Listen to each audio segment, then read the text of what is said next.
Along came a Spider-Woman to spin the world of cinema on its axis. Madame Web is a damn classic. Before, there was Spider-Man Far From Home, Spider-Man No Way Home, now Spider-Man Stay Home.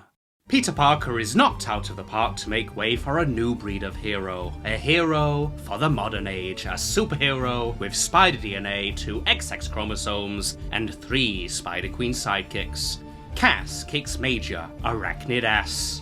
Here is how Madame Web is the future of superhero movies. With great power comes great responsibility.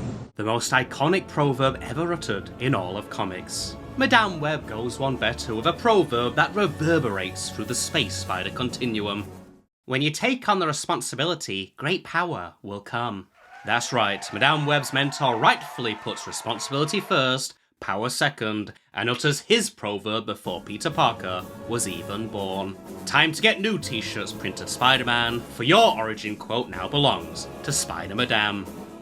By day, Cassandra Webb is a paramedic. By night, she's also a paramedic, but Cass has a paranormal past. She did not adopt her spider power, she was born in it. Molded by it, her spider powers came from birth. She's the true heir to the Super Spider throne. For years, Spider-Man stole all the glory. Now Madame Web sets the record straight to finally put a woman on top. What is her origin story? Who is her father? Did Mother Web have a wild night of passion with a giant huntsman? Close, but no cigar. While pregnant with Cass, Constance Webb was on the hunt for a cure for cancer. Her own cancer. She learned of magical spiders in the Amazon jungle, and off she went with a team of researchers. What she found shocked her to the core. Not only magic spiders, but a tribe of super-powered spider people. Although they looked like they had got lost on the way to Comic-Con and ended up in a pub, this was no con. These humans had superhuman spider abilities. Bang! A researcher falls to the ground. Bang! Then another. A violent male researcher has gone rogue. Pop! He flees with the magic venom. Greedy male bastard. Mother Web bleeds out. Is it certain doom for Cass in the womb? Is she going down with Mummy Dearest? No. The Spider-Man tribe injects her with super Spidey venom, and she's saved from her mother's tomb.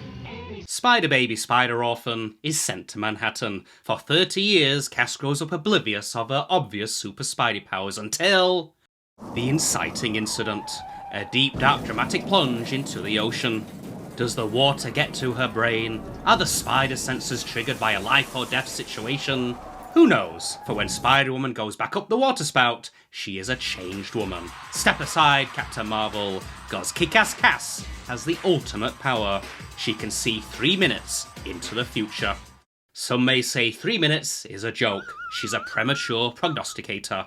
But those 3 minutes will change the world forever. What is her first act as Mystic Madame? Buy a lottery ticket, don a cape and bring down a criminal enterprise? No, she does something far more interesting. She dons her pajamas and watches old black and white movies on her sofa. Yes, you see, Madame Web is no ordinary superhero. She's an extraordinary superhero. With great power comes a great amount of TV. While watching Scrooge, Madame Spider-Man makes a startling discovery. Not only can the Web Mistress see into the future, she can change it and make it Ebenezer good. Madame Web is a Time Lord. Time Lady. The future is in her hands. She cannot crawl on ceilings or swing from buildings, but she can stop any high-octane action happening before it happens. Madame Web is the perfect superhero to show on the big screen, for her powers make the movie all talk and no trousers. Who needs big CGI spectacle when you can have Miss Spider McFly evading fights and running away in every single scene?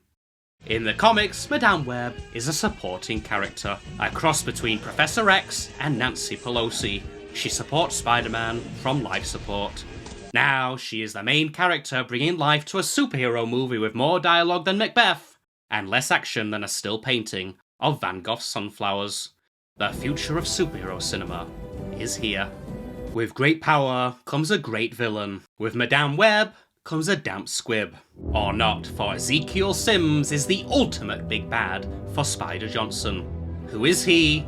He is a man without a backstory, a man without a backbone. He is Spider-Badman. Batman, Spider-Man, and Kylo Ren all rolled into one. He has none of their charisma, but he does have a black Spider-Man suit, bottomless pits of cash, and the power to pester women over long distances.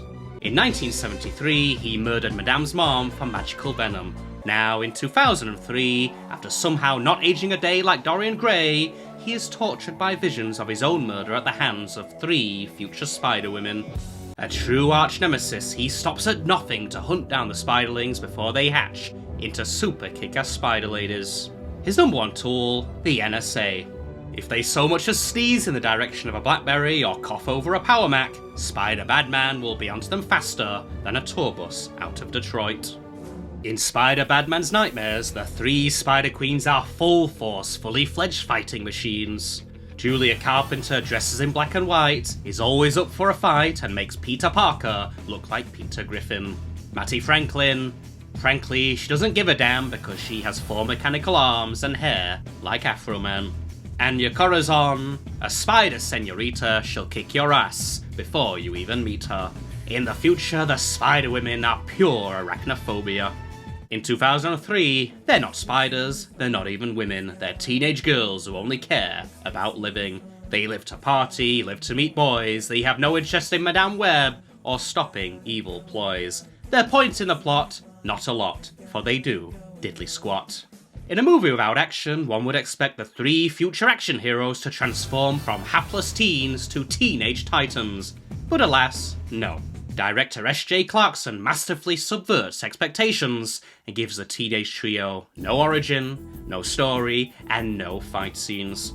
The teens remain teens, and the Spider Queens stay in Ezekiel's dreams. This is a film about running away with a 3-minute head start. In 2019, Taxi Driver director Martin Scorsese famously said superhero movies are like theme park rides. A real roller coaster of emotions, but as forgettable as leaving the office in Severance. Madame Web proves him wrong, for this movie is not a roller coaster, it's not even the bumper cars. It's a ride on a 3-legged pony down Blackpool Beach. All of the best action happens in Ezekiel's vision of the future, all 1 minute of it. The rest of the runtime is literal runtime. Madame Web sees a future in which they die, she and her 3 amigos run away, rinse and repeat, until a climactic battle. An end fight where she preempts evil Ezekiel, suddenly develops the ability to clone herself like Agent Smith, and crushes him with a Pepsi-Cola billboard. Soda really is bad for you. Madame Web teaches the world a vital lesson. Keep on running. Run, Forrest, run, until the day you become one with the Matrix. Future generations will look back on Madame Web and say this was the moment movie magic became movie real. The special effects look so realistic that you forget you're in a cinema and think you're at home watching CW. The Spider-Man in the jungle is less spider and more cosplayer high on crystal meth. In Ezekiel's dreams, the Spider-Women look like they are from another universe. Tim Burton's. Catwoman wants her wardrobe back. Ezekiel looks like he stole his costume from Peter Parker. In 2002, Madame Web is a future of superhero movies in which special effects have a special ability to have no effect. Cinema is going old school.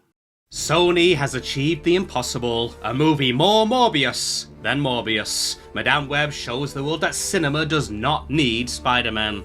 It needs a Spider-Woman, 4 of them, to do battle against a Spider-Badman. He has super strength, super agility, and a super NSA computer, but he is no match for a super ordinary foursome with a Pepsi billboard and a crystal ball. The future of superhero movies is here, and it's time to run. Superheroes are no longer superhuman, they are superhuman, and Sony has a super hit in Madame Web.